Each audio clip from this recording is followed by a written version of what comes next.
پسند کی شادی۔ حضرت خدیجہ پہلی خاتون تھی جنہوں نے نکاح کا پیغام نبی پاک صلی اللہ علیہ وآلہ وسلم کو بھیجا۔ یوں اللہ نے ان کے ذریعے لڑکی کو خود اپنا خاوند پسند کرنے کی آزادی دی۔ قبر کی سختی۔ نبی کریم صلی اللہ علیہ وآلہ وسلم نے فرمایا، میں نے قبر سے زیادہ کوئی اور بھیانک منظر نہیں دیکھا۔ یا اللہ قبر کی سختی سے ہماری حفاظت فرما۔ سفید لباس۔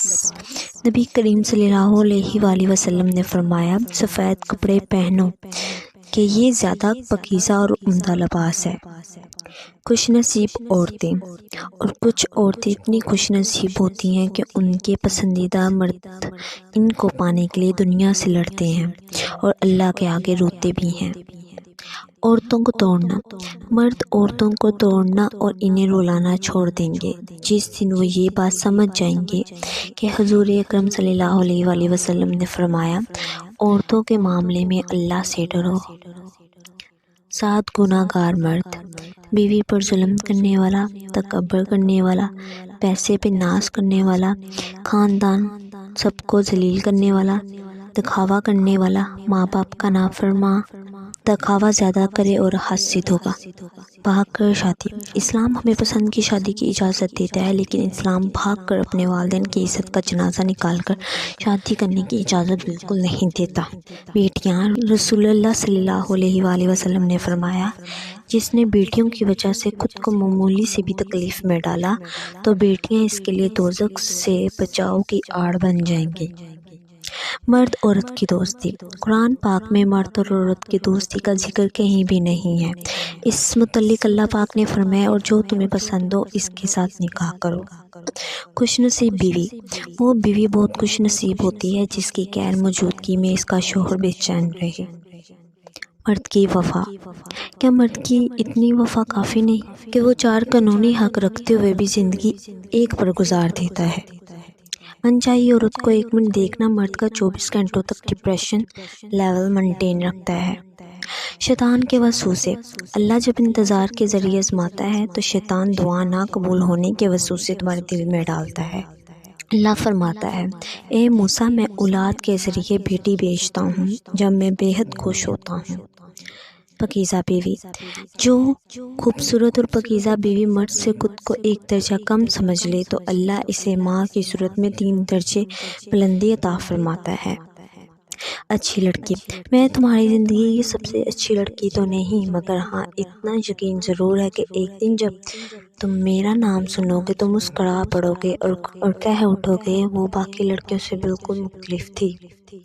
فاطمہ بنت محمد۔ قیامت والے دن فرشتے اعلان کریں گے کہ نظریں جھکا لو، فاطمہ بنت محمد صلی اللہ علیہ وآلہ وسلم گزرنے لگی ہیں۔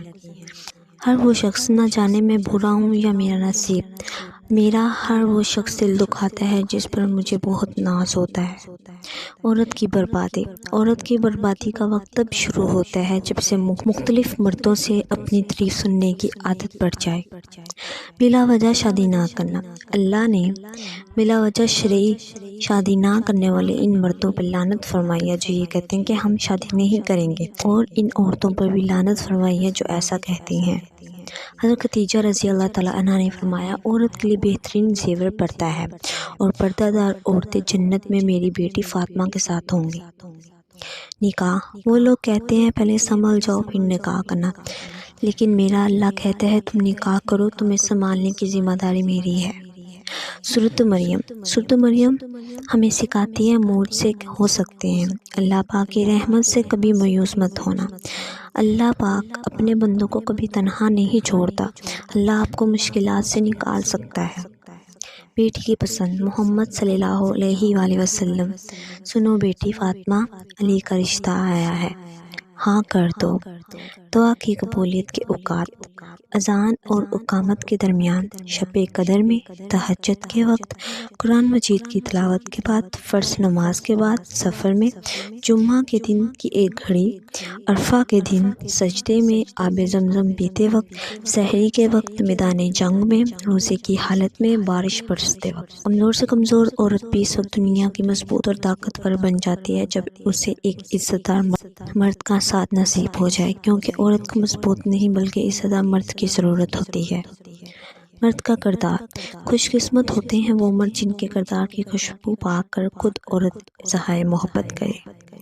سورۃ یوسف کی مثال کہ اللہ ہمیشہ ہماری پسندیدہ چیز سے آزماتا ہے تاکہ اس کو پانے کی تڑپ میں ہم اللہ کے اور قریب ہو جائیں۔